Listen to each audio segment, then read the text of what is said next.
રોમ રોમ ભાઈઓ. હાલો મારા કલે જાવ આમ તેમ કરતા રહ્યા ને માવઠું થયું ને ફલાણું થયું ને નેરડી લીધા ને ચોખા કરી લીધા ને બધું કરી લીધું તો આપણું જીરું તો પાકી ગયું.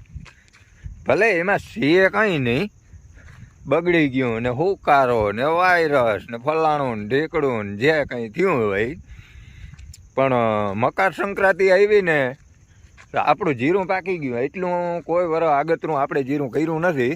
આ વર્ષે થોડુંક વાતાવરણના હિસાબે ને થોડીક જમીનની ઇફેક્ટ ને એવું બધું હતું, એટલે જો આ હુકારાવાળો પ્રશ્ન છે.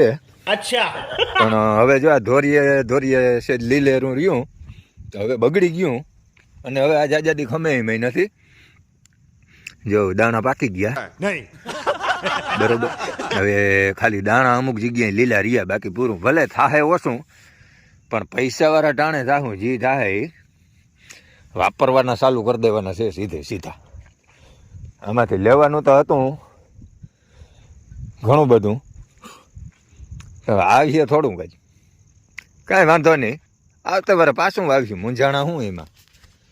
ને હજી આપણી પાસે છે જ ઓપ્શન ઉનાળામાં માકડાને લઈને પૂગી જાઉં, વાપરવાના ધીમા જ કરી લે હું, એટલે મૂંઝાવાનું થોડું હોય. મોહેમ આવીને પૂગાય ટાણે. તો મિત્રો મળીએ નેક્સ્ટ વિડીયોમાં. શાબાશ બેટા.